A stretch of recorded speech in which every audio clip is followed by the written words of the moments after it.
Hello, my name is Fenna. Welcome to Following Fenna. I'm a certified coach and counselor, and I work with people in a limerence episode and also with their partner. Now, limerence, the manipulative liar in our head that is making us feel, think, and act in a destructive way, and yet so addictive. It's like we literally have two voices in our head.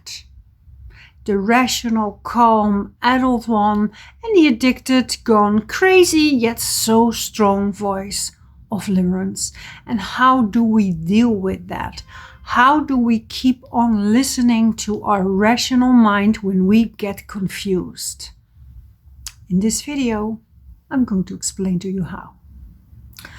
I think I've made over 200 videos by now on the single subject of limerence, because being an ex-limerent myself, and it took me actually 4 years to calm the F down and reflect on what the hell happened here. So yes, I know exactly how it feels. I know the confusion, I know the bargaining in your brain in limerence. The little devil on your shoulder and the little angel on your other shoulder, and they both tell you that they are right. And sometimes we don't know whom to believe anymore, because the angel really hurts and makes us feel bad, especially in the beginning when we go no contact. But then again, so does the devil, because this sucks to be in a limerence episode. And you kind of know that it's not healthy, but what can you do? So we have biases, left and right, when we are in limerence. And in fact, biases are normal. We have biases when we are in love, when we feel unsafe, and when we are in grief. And also when we are kind of addicted. If we are addicted, we are one big walking bias. So yeah, it's normal. But instead of explaining how this works biologically and hormonally and neuroscientifically, I'm going to give you 10 tools. And we're going to have a look at what you actually can do. So first, we have these brain fogs, and we have the addiction, and we have the attachment gone wild, and we have our freaked out nervous system, and yet we don't want to be limerent, right? We don't want to be limerent because it feels awful and we feel trapped and we're going crazy, and being obsessed is not fun and it hurts like hell.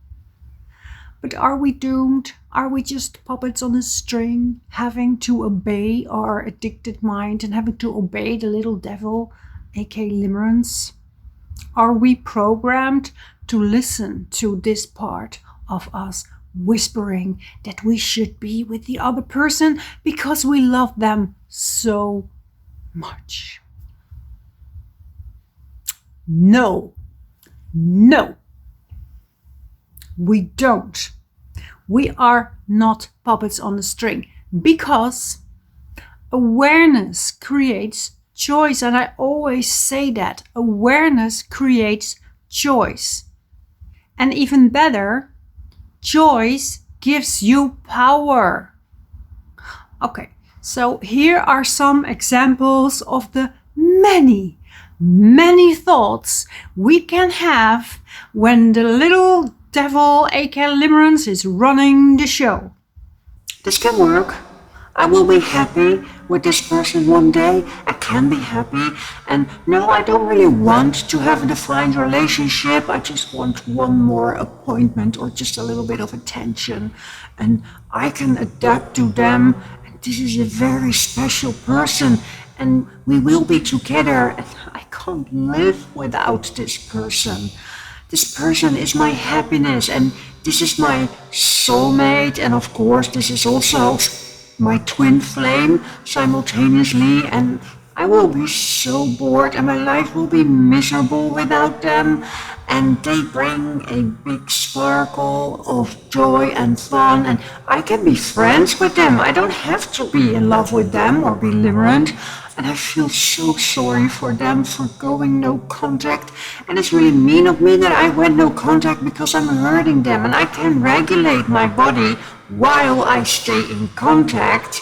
I should watch videos on how to attract someone, or maybe I should do some tarot cards and analyze this in my head again and again, and maybe this can work, and I should be loyal to this person because it's a good person. My marriage was actually really bad, and now I have the right to look for my happiness and just abandon everyone.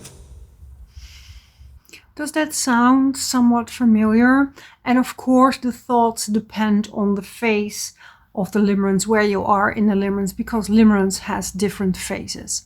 First, we have the glimmer / the meeting, the infatuation, the crystallization, and then we have the deterioration and the aftermath / the grieving phase. Now, like I said, we are not doomed to follow our limerent mind into the abyss forever. We can choose to follow our adult, rational / observer mind. And with observer mind, I mean the part of us that is always watching us and that can see what is happening.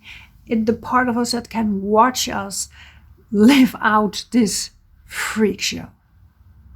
Okay, here we are. And I have 10 tools actually, you can use when you are confused and you don't know what to believe anymore. Number 1, and this sounds like a giveaway, but it's not. Use your grown-up brain.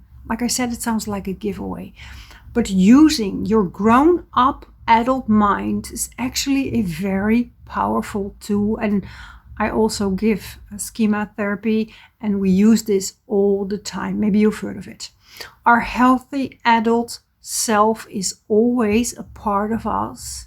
It's there, and we can always, maybe it's small, but it's always there, and we can always tap into that. And if you find it really hard, what would you recommend and advise a friend? Because using the friend metaphor will put you immediately in this adult state of mind, because you would never ever recommend your friend something like, sure, break your precious no contact after you were crying on the floor for months and you swore that you didn't want to have contact anymore because you wanted to actually stop this toxic cycle and you were so incredibly miserable. Sure, go ahead.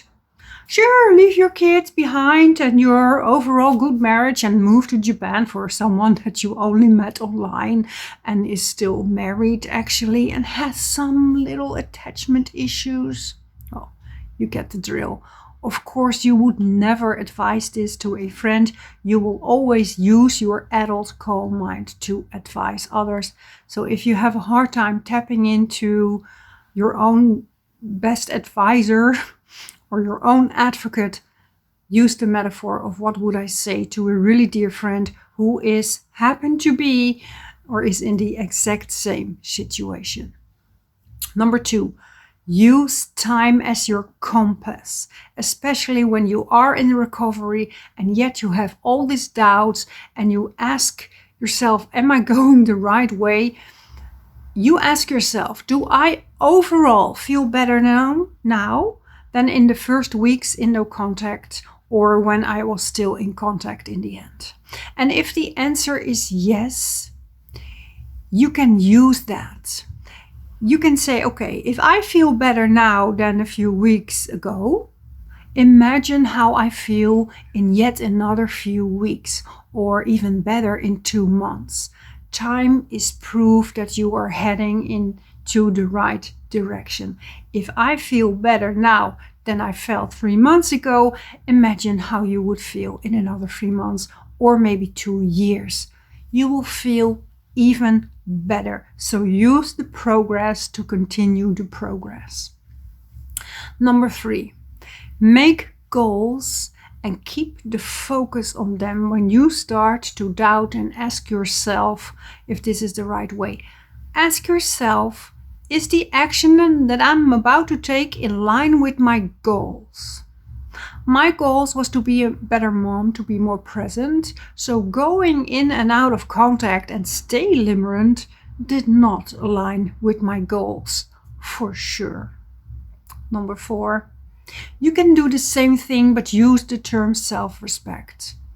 Is breaking no contact in line with your self-respect? Is keep on doing this in line with your self-respect? Use the word self-respect in order to make a choice in what is good for you. Number 5, and I always talk about this, it's not fun, but it's so healthy. Endure the pain, it's your best friend. Does no contact hurt? Yay, it means that you're detaching. Are you really sad? Yay, it means that you're grieving. And actually, grief is a really healthy, natural response to loss. We endure the pain of letting go. We endure the pain until it gets better. Number 6, be aware that you are in fact an addict and teach yourself about addiction and the addictive cycles. Addiction is actually pretty predictable.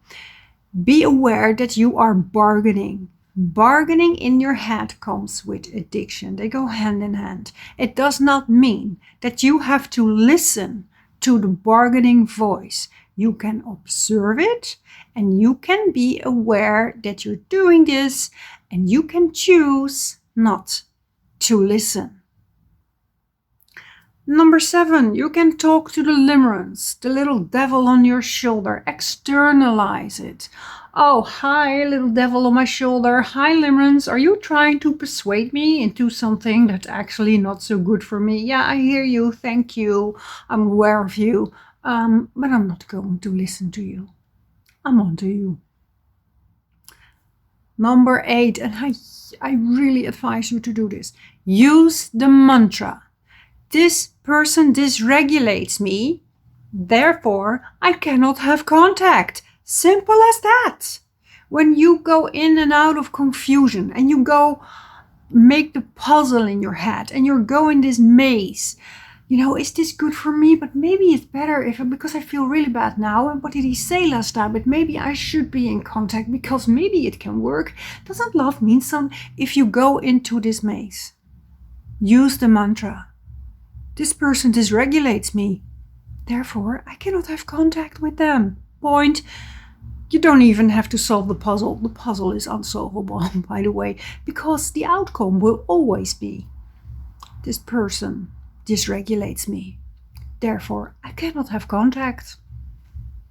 Number 9, if you get confused and you're about to break contact and you're craving, grief is about craving and longing. It's not so much about sadness, because that's how dopamine works. It wants you to crave something that you don't have, but enough of that. If your craving is at a 9 and you're ready to break no contact or do something that is not in line with what you actually want, tell yourself, hey, I'm an adult. I can do whatever I want. If my craving is still a 9 or a 10 on the scale to 10, tomorrow I'm allowed to do something. I'm allowed to contact them or do something that maybe is not in line with my values. Now you see, and then you'll also learn that the cravings come and go. They're not always on a 9. So if you can postpone that, there's a big chance that the next morning you don't feel like a 9, and then you saved yourself. Number 10, and I'm such a big advocate for this one, use self-compassion. There is no fix for this. There's no pill that you can take that will take away the limerence. This is a painful process.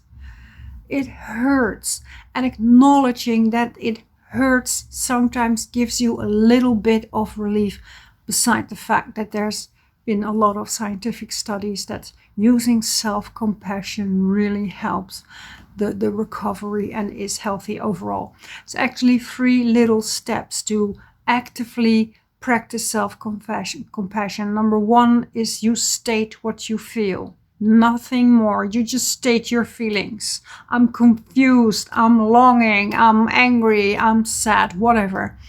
Number 2 is find the common humanity. Do other people also have these feelings? Yes. Beside the fact that there are millions of limerents out there feeling the same despair as you do, people have the same feelings, not always at the same time, not always in the same intensity, but we all share the same feelings. There's nothing wrong with you for being in a limerent episode. And you're human. You're part of, the collective humanness. And please give it time, a lot of time, more time than you thought it would take. Give it time. Especially when you are no contact. It takes as long as it takes to get out of the limerence. Sometimes that's months, sometimes that's years.